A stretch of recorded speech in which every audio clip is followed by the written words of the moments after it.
Estamos con más análisis en Así Estamos.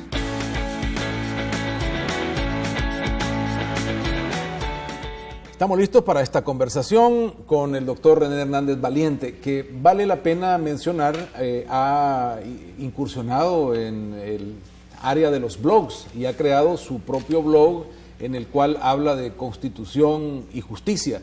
El blog lo puede usted también buscar en internet en hdzvaliente.com.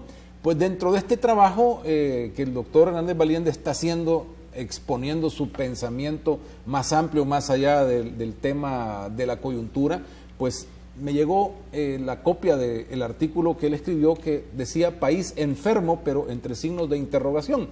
Y destaca en este artículo el tema del diálogo, que ya antes nos dio resultados, un país que se forjó desde la desconfianza, dice, pero logró avanzar dialogando y debatiendo y alcanzó algunos resultados. Y eso nos lleva a qué es lo que está pasando ahora, continuamos en la desconfianza y qué más podemos dialogar. Doctor, por ahí va un poco mi impacto que tuve de lo que usted escribió. ¿Qué está viendo en el diálogo nacional? ¿Estamos en la desconfianza todavía? Definitivamente lo vemos en la polarización política que es obvia entre los dos partidos grandes que son los más importantes. Inclusive en el periódico El Día de ayer continuaba el señalamiento del secretario general del FMLN, Medardo González, quien expresaba que él tiene evidencias de desestabilización por parte del otro partido que es Arena. Me parece que esta discusión, si hay desestabilización o intento de desestabilización o no, si hay evidencias, no solamente hay que expresar, es decir, el que acusa debe de probar. Y esto no lo hemos visto todavía en el secretario general. Y mientras no lo veamos, la ciudadanía lo que observamos es una bizantina discusión sin ninguna finalidad ni ninguna producción, digamos, de desarrollo político, de conveniencia política, de bienestar social, mientras, y esto es lo grave de la historia, se da esta discusión, por el otro lado, la violencia recrudece. El país sigue sufriendo día a día un empeoramiento de una situación que no se resuelve. Entonces, esto es mucho más importante que aquella discusión. Entonces, la desestabilización que señala el secretario Medardo González a mí me preocupa porque me da la impresión de que no hay conciencia de cuál es la realidad en que estamos. No hagamos diagnóstico porque no es necesario hacerlo. La realidad es presionante. El fenómeno nos va apretando cada día más. Fíjese que ya no es una teoría política la que se impone, sino de miedo y de pánico. Usted hace alusión a una frase de Shafiq Handal y dijo: es tiempo de consenso desde la diferencia. Pero ¿por qué esta diferencia, que es parte de la democracia, se está convirtiendo en un tema en el cual, lejos de unirnos, nos está terminando de desunir? Corrijo, Rafael, no a los partidos políticos. Okay. El ciudadano no. El ciudadano seguimos observando y lo que pasa es que el ciudadano no tiene conciencia, no tenemos conciencia de la fuerza y presión que podemos hacer en los políticos. Los políticos continúan peleando y polarizando, cierto. Esto es constructivo, totalmente cierto. No es constructivo. Entonces, la mención de Shafiq fue, y esto es anecdótico, por eso lo mencioné. Regresábamos 4 abogados que trabajábamos en el Ministerio de Justicia en una época, ya estábamos en el proceso de paz avanzado, y en un avión Shafiq nos vio. Entonces se me acercó y mis 3 amigos, abogados, se hicieron los dormidos y yo me quedé despierto esperando para saludar a Shafiq, que venía en el pasillo. Me paré, lo saludé y me dijo: mira, René, nos conocíamos desde la universidad porque él era el alumno eterno de la Facultad de Derecho, y ahí nos conocíamos, que Shafiq tenía una historia muy interesante como líder estudiantil. Y estamos al final del proceso de paz y nos dice, este es el momento y siempre tendremos oportunidad de consensuar. Desde la diferencia. No te pido que cambies ni vos ni tus dormidos amigos, pero sí desde la diferencia podemos consensuar. No es necesario que nos identifiquemos, no es necesario que nos unamos, pero caminemos desde la diferencia y construyamos un país mejor. A mí esta expresión realmente me impresionó a mí como a todo el avión que estaba atento de lo que conversábamos Shafik y yo. Y lo viví posteriormente con el doctor José Rodríguez Port, José Antonio Rodríguez. Entonces, con Pepe Rodríguez Ruiz. Con Pepe participamos en la misma Corte Suprema de Justicia, teniendo diferencias fundamentales en nuestra manera de pensar.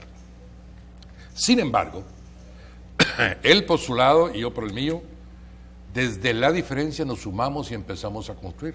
Empezamos a analizar qué es lo que la justicia necesitaba y a construir desde la diferencia. Y lo logramos. Ahí hay algunos centros judiciales con sesgos de mucho modernismo, que se habla poco de ellos, pero que fueron diseño del doctor Rodríguez Ruiz y mío, y posteriormente de él, porque él se quedó más tiempo. Construimos justicia desde la diferencia, y ahora nos tenemos desde la diferencia con criterios diferentes políticos, un fraternal respeto, siendo diferente. ¿Qué es lo que aquí lo está entorpeciendo? Es decir, porque efectivamente, como usted dice, podemos tener diferencias, pero de alguna manera hay puntos en común que logren que esas diferencias generen acuerdos, pero aquí pareciera que no hay disponibilidad a acuerdo en ninguna área. Fíjese que esa es la impresión que tenemos. Entonces, o no se puede resolver el problema desde el Ejecutivo, o no se quiere resolver. Que yo estoy planteando un reto, sí, es que ya nos cansamos. Es decir, o se hacen las cosas porque se pueden hacer, o no se hacen porque no se quieren hacer. Que es muy radical mi pensamiento, pero objetivamente yo veo que el miedo que daba antes salir a las calles porque me van a asaltar, salir a las calles porque me van a robar, ese miedo ha pasado a las casas, en los sectores más populosos de San Salvador, del Gran San Salvador. La gente dentro de las casas está esperando el almadanazo de la policía en busca de mareros. Entonces, el miedo se ha trasladado a las casas y eso hace que el país realmente se vuelva improductivo en cualquier sentido, que no desarrolle, que el miedo, que ya no es miedo, es una ansiedad patológica la que hay en la población, y el gobierno no se da cuenta de esto, sino que por otro lado escuchamos mensajes como que no quieren reconocer que estamos haciendo obra. Claro que sí que reconocemos que están intentándolo, pero también reconocemos que no están logrando vencer el peor problema que el país tiene en este momento, que es la inseguridad ciudadana. Escuchamos a Arena decir, dialoguemos, queremos tener reuniones para resolver, al menos en el tema de seguridad. El presidente dice, este es un gobierno que dialoga, y se ha construido alrededor del diálogo mucho, se ha publicado mucho, que hay diálogo, que hay mesas, pero no hay acuerdos.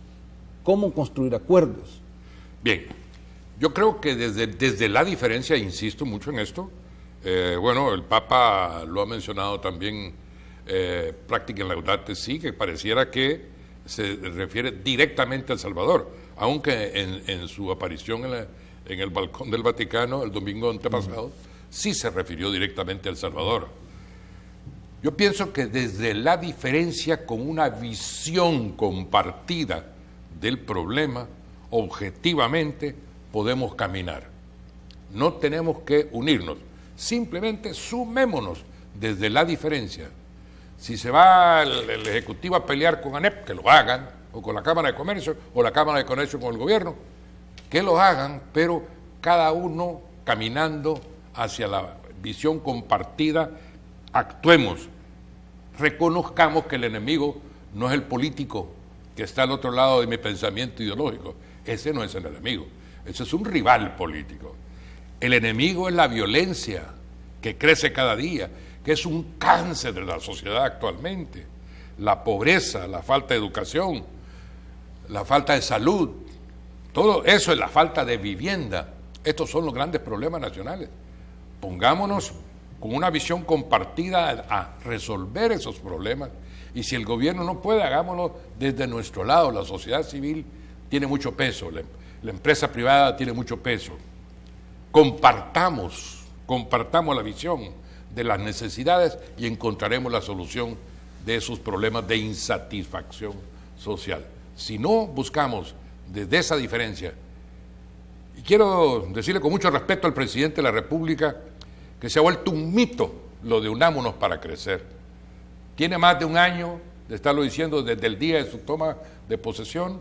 A mí me impresionó su pensamiento, creí en él en aquel momento. Un año y pico después veo que no es posible que nos unamos. Simplemente sumémonos y caminemos. La respuesta política tiene que ser eminentemente humana. ¿Quién está sufriendo, Rafael?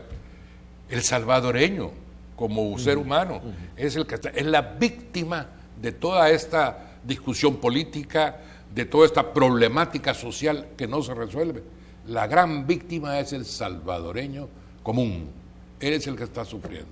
En él pensemos para buscar solución a sus problemas de inseguridad y de educación, de salud, de empleo. Ahí pongamos nuestros ojos, nuestra meta, nuestra visión. ¿Hasta dónde, doctor, es posible unirse, sumarse cuando estas dos fuerzas políticas tienen una visión distinta de cómo ver el país? Estamos viendo dos países distintos y uno se pone de ambos lados, mira, un país construido con principios y fundamentos distintos. Entonces, claro, eso hace parecer que es lo que detiene ceder. Bien, yo creo que debe ceder. ¿Hasta dónde vamos a aguantar la ineficiencia para resolver el problema? Yo creo que ya nos colmó. Entonces, los actores políticos están fracasando y van a continuar fracasando porque tienen intereses diametralmente opuestos. Y si ellos van a continuar fracasando, que se den el lujo de hacerlo. La ciudadanía no puede soportar más. Yo pienso que hay otros actores que podrían entrar en la búsqueda de soluciones a la problemática, ya no con una visión compartida, porque inclusive con una visión técnica. ¿A qué me refiero? Hay universidades, yo no desprecio los partidos políticos, pero no los pongo en primer lugar porque el primer lugar lo están perdiendo por su ineficacia de enfoque a resolver la problemática social del país, la más importante. Entonces los coloco ya en segundo término a los partidos políticos para esto. Además de que estamos en un limbo electoral, y como es un limbo electoral, carecen de fondos, no tienen mística, no tienen nada que decir ni que presentar, porque lamentablemente nuestros partidos políticos son grupos electorales un poquito mejor que un simple grupo electoral, posiblemente, pero no pasan de ser grupos con intereses electorales. En consecuencia, no tienen la permanencia ni la capacidad de análisis de una problemática entre una elección del 2015 a la del 2018, casi que no tienen presencia nacional. La presencia nacional que tienen es mediática a través de discursos y eslogan de asustar al otro porque me estás desestabilizando, porque te estás viniendo con un golpe de Estado.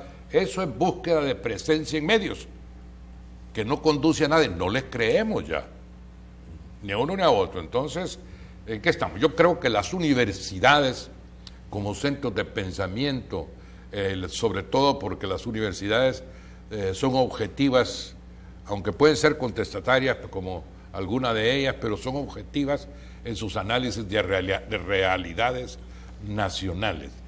Entonces yo creo que las iglesias, la conferencia episcopal, que en otro momento ha salido muy valiente, tenemos que enfocar los problemas de corto, mediano y largo plazo por un lado en el campo temporal, nacionales y regionales por el otro lado. Tenemos una presión internacional para que el Triángulo Norte funcione, eso es regional. Estamos aprovechando, lo estamos analizando siquiera. Este momento exige hacer política de la buena política, y eso implica negociar, ceder, sentarse, diseñar, plantear, pero estamos simple y sencillamente todavía en una política de cuotas de poder. Tenemos casi 50 días, si es que no celebramos ya hoy 50 días sin magistrado de la Corte, por ejemplo. Y y en un elemento tan fundamental no logramos ponernos de acuerdo. Ellos Bien, no logran ponerse de acuerdo, para que corrijamos. Como que el verbo ceder en política tiene una conceptualización distinta que en cualquier otro campo, ¿no? Pareciera que los representantes de partidos políticos, los partidos políticos piensan que si cedo, pierdo. Yo pienso que cuando se cede por un interés superior, como es el bienestar nacional, cuando yo cedo es porque tengo poder para ceder. Y ese poder se manifiesta posteriormente en las urnas. La respuesta que tenga el ciudadano, si cedo a favor del ciudadano, va a ser de beneficio para mi partido. Esto no se entiende. Lo entienden al revés. Creen que ceder es perder. La mística, lo voy a decir como lo pienso, bélica del conflicto como que no ha desaparecido de las mentes de algunos dirigentes políticos. Como que no ha desaparecido y todavía es el conflicto y el choque contra el enemigo. Porque y los enemigos ahora son nacionales, son distintos. Pero doctor, en esto lo que vemos es que hay una lucha por dos sistemas de vida. ¿Sigue siendo esa la razón? Un sistema de la Guerra Fría que ya no existe en otras partes del mundo y aquí lo seguimos sosteniendo. Yo no encuentro la pureza de pensamiento ideológico en la derecha. Ahora la derecha es una serie de corrientes de pensamiento político en donde se toman ideas de un lado, se toman ideas de otro, se toman ideas de otro, pero yo no encuentro que los conservadores, los liberales existan más. Tampoco existe el comunismo, ya más en el mundo. Lo que existe un eslogan inventado en un país sudamericano, que es socialismo del siglo XXI, que ha estado puesto en la marquesina de la historia por el cardenal Maradiaga, que dijo que es un grupo corrupto de ladrones en América Latina. ¿Cómo se están agarrando del socialismo del siglo XXI? Aunque no los he oído usar la frase últimamente, más que decir que apoyan el socialismo del siglo XXI, que nadie sabe lo que es. Es un simple eslogan de marquesina, no tiene contenido ideológico.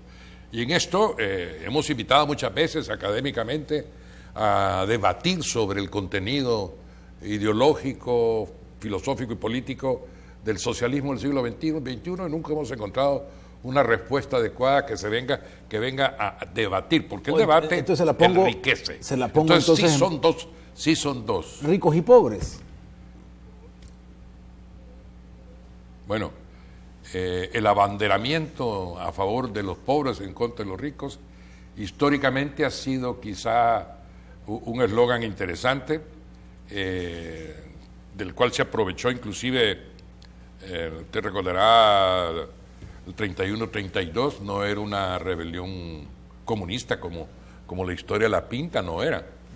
Era una rebelión de campesinos, ¿no? Ahí sí tuvimos un verdadero ricos y pobres, en rebelión. Pero vino el Partido Comunista y se montó en ese caballito de la rebelión legítima campesina y la hizo política. Y la hizo fracasar. Y la hizo que tuviéramos muchísimos muertos y la hizo confrontar más fuerte. ¿Y quién puso más muertos? Los que se rebelaron. Porque los muertos del lado de los propietarios, digamos en Sonsonate, Aguachapán, Santana, otros lugares del país, fueron menos, fueron muy incruentos los hechos, pero ahí sí tuvimos una confrontación de ricos y pobres. Ya no existe, ¿no? Porque la diferencia, hay desigualdad, yo no puedo dejar de reconocer que hay desigualdad. Tenemos que enfocarnos en esa desigualdad. ¿Con qué la vamos a combatir? Con fuentes de trabajo, con empleo, con mejor salud, con mejor educación. Es decir, esa es la problemática que yo me refería cuando es de metas de corto, mediano y largo plazo, las metas temporales.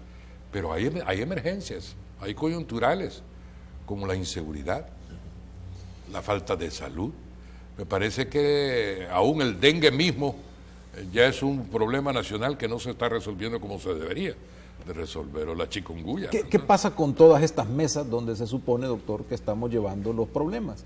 Hemos construido una mesa alrededor del tema seguridad con el Consejo Nacional de Seguridad, hemos creado un Consejo Nacional de Educación, hemos creado el Consejo Económico y Social, que por cierto es de los que quedó un poco abandonado, pero el más viejo, que son conceptos que que llevarían a dialogar para resolver problemas. Yo pienso que estos foros pseudopolíticos o políticos con intenciones sociales son necesarios, pero no pasan de ser un foro retórico como plataforma de pensamiento que sirva también de plataforma de lanzamiento a acciones que no las hemos visto.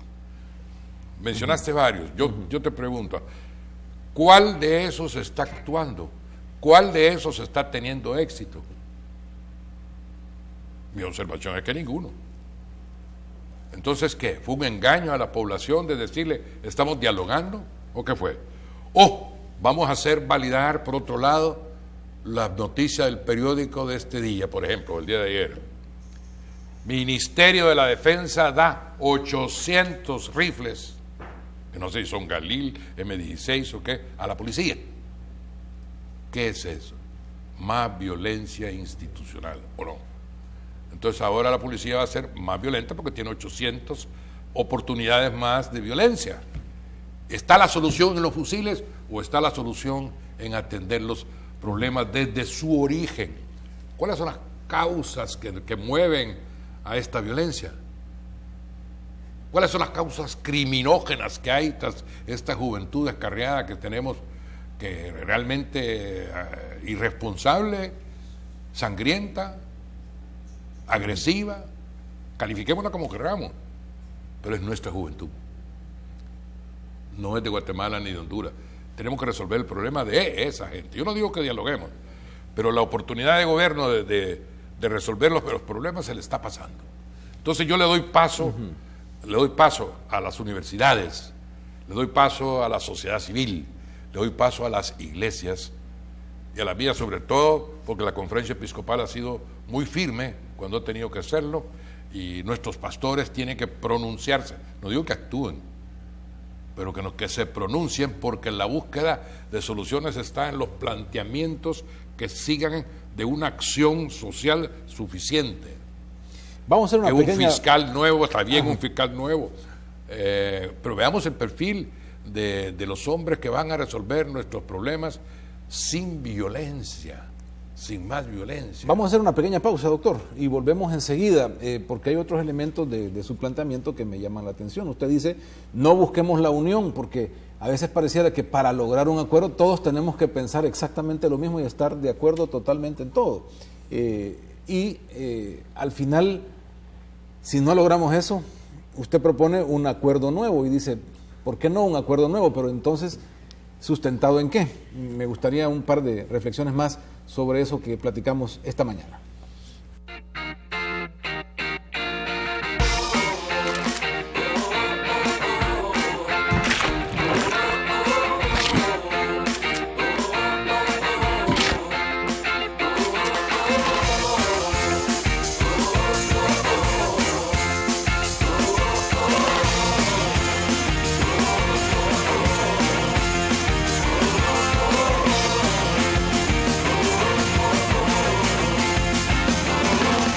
del Río es pura diversión. Bueno, la verdad es que el problema mío ha sido la rodilla, ¿verdad?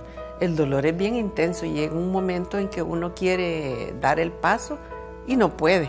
Así como iba camino a que me pusieran una prótesis. Después de este tratamiento me ha cambiado enormemente. El dolor disminuyó más de un 90%. Por eso cuando la gente me pregunta, yo les recomiendo pues que lo prueben y que van a quedar satisfechos. Regresamos con más análisis en Así Estamos. Si hay alguna pregunta, algún comentario para nuestro invitado, recuerde, es bienvenido al 25 29 66 44. Doctor, si no nos podemos unir, ¿cómo logramos un acuerdo? Porque pareciera que ahora esa es la cuestión. Para llegar a un acuerdo tenemos que estar exactamente conectados y ser de los mismos para que digamos sí. Bueno, yo por formación, yo como abogado y muy inclinado hacia la Constitución, creo en el Estado de Derecho.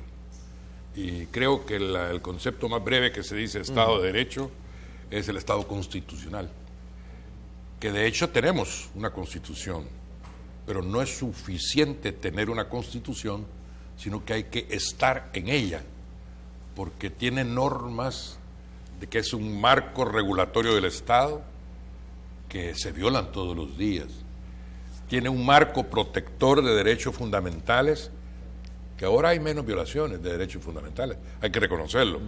Es decir, esto es un avance importantísimo. Si no, en vez de tener hablando de una CICIG para El Salvador, estaríamos hablando de otro relator para derechos humanos, como ya lo tuvimos en el pasado. Lo que quiero llegar es que no basta con tener una constitución, sino que tenemos que estar en ella. La constitución nos franquea métodos de comunicación, métodos de participación, métodos de rivalidad política a través de la creación de partidos. ¿Cómo se puede? ¿Cuáles son las metas de acción para los partidos políticos a quienes he atacado un poco esta mañana por su ineficacia para plantear y resolver los problemas? Primero tiene que haber una búsqueda de un mutuo entendimiento entre estos dos partidos políticos para llegar a ponerse de acuerdo en si vamos a ir a un acuerdo nacional, sí o no. ¿Vamos a ir a un acuerdo? Ok, vamos. Sin agenda. Pero que se esté consciente de que se necesita la participación de ambas fuerzas políticas que tienen el 50% de los votantes, no del país entero. ¿Sobre qué? En este tema yo me atrevería a pensar que debemos de ser objetivos y concretos. Seguridad y pandillas. Tenemos una llamada, doctor. Hola, buenos días. Buenos días. Una pregunta o comentario para nuestro invitado, rápidamente por el tiempo. Los saludos del licenciado Oscar Zelaya. Deseo presentarle mi saludo a usted y mi respeto al doctor Hernández Valiente. Realmente él ha mencionado un término que es vital y que muy poco han hablado, y es buscar el origen del problema para atacar ese problema. Generalmente se están dando palos de ahogado, porque están hablando por aquí y por otros diferentes aspectos que realmente no llegan al meollo del problema. Entonces, si vemos más a fondo, en el caso, por ejemplo, de don Rafael, que está imbuido en el área espiritual, debe conocer que si una persona es consciente desde su niñez de que realmente no debe matar, no debe robar, todos los mandamientos principales, y está consciente de ello, va a crecer con ellos. Y ahora, en cambio, vemos que hay profesionales, hay funcionarios que cometen una serie de irregularidades que, aunque no sean delitos, pero el peculado, la estafa y todo eso se ven en diferentes profesiones y en funcionarios que con la impunidad cometen errores. Y entonces quiere decir que desde su base, desde su niñez, no hubo realmente conciencia acerca de lo que es los principios morales, espirituales, que son los que predominan. ¿Sabe? El delito se ha convertido como una derivación de los principios que Moisés dijo en su tabla: no matarás, no robarás, etcétera. Y eso muy bien. Muchísimas gracias. Por razones de tiempo, pues tenemos que concluir ahí. Y no creo que haya espacio para más llamadas, aunque hay algunas personas llamando, doctor, pero pues la gente dice ir al meollo de esto. Bien, yo pienso que la posibilidad de demostrarnos es atacando el problema más importante que tenemos, más sensitivo para la población, que es la inseguridad ciudadana. Yo creo que por ahí deberíamos de entrar, ver la inseguridad que estamos viviendo desde una óptica compartida. No digo que nos unamos y nos pongamos de acuerdo ideológicamente, pero tenemos un problema, todos tenemos un problema, resolvámoslo los que podemos. ¿Quién pueden? Los actores políticos nacionales. En el iter crímenes, los abogados aprendemos que hay diferentes etapas de la criminalidad y cómo se pueden atacar, y las políticas públicas que en el caso de criminología se llaman política criminal del Estado. La política criminal del Estado habla de 3 rubros importantes. La prevención, a propósito de lo que dijo el amigo en la televisión, la prevención, la represión y la reinserción. Lo que decía el amigo, digo, que le impactó, yo dijera que hay que buscar los orígenes y las causas de los problemas para resolverlos. Si no conocemos los problemas, es muy difícil resolverlos si solo atacamos sus efectos. En el caso de los problemas sociales, en el caso de la política criminal, la prevención sí es de todos. Todos cabemos en el término prevención. Iglesias, municipalidades, escuelas, sociedad civil, todos cabemos. A través de creación de empleo, a través de apoyos sociales, a través de voluntariado. Todos cabemos. Y la espiritualidad cabe más que ningún otro elemento importante en el término de la prevención. La represión es del Estado. Ahí si estamos los particulares, somos grupos de exterminio. Y no es eso lo que buscamos, aunque ya tenemos unos síntomas. No podemos ser ciegos a realidad. Fíjese que ya no hablamos de homicidios los últimos 3 días. Hablamos de masacres. El problema se ha agudizado. De homicidios a masacres. 3, 4 niños muertos solo porque acompañaban unos adultos durmiendo en sus casas. ¿Es dramático o no es dramático? Yo pienso que el drama de nuestra sociedad ya colmó el vaso de la paciencia del ciudadano y tenemos que entrar al campo a aportar soluciones, no a pelear. Los rifles déjenselos los que lo sepan manejar. No digo que no se usen para defender a la ciudadanía, pero tampoco para acribillar grupos familiares enteros. Masacres ya no son homicidios. Y al final la rehabilitación, que es un término de corto, largo y mediano plazo bastante difícil de manejar por cualquier sociedad en el mundo. Aquí y en cualquier parte del mundo se prefiere, para responder a la percepción ciudadana, el enjaulamiento de los que entran en conflicto con la ley penal, a rehabilitarlos. Y les tenemos miedo a la rehabilitación. Me encontraba con un grupo de empresarios, otra anécdota muy breve, un grupo de empresarios salvadoreños a quienes me habían invitado a una reunión navideña, creo que era, y entonces les consultaba yo que si estarían dispuestos a emplear en sus empresas a exconvictos. Las caras largas que vi de los 5 amigos a quienes les tiré la pregunta fue muy elocuente. Y les dije, no retiro la pregunta, piénsenlo. 2 me contestaron a los días que viéramos en qué términos se podría hacer. 3 no. Doctor, muchísimas gracias. Creo que es importantísima la reflexión que nos deja sobre este tema. Le agradezco mucho. Ha sido un gran gusto, Rafael. Y seguiremos recibiendo su pensamiento y leyendo en el blog que ahora usted está incursionando también. Gracias por habernos acompañado. Hacemos una pausa rapidita y volvemos para más de nuestro programa Así Estamos. Comunícate con nosotros. Queremos conocer tu opinión.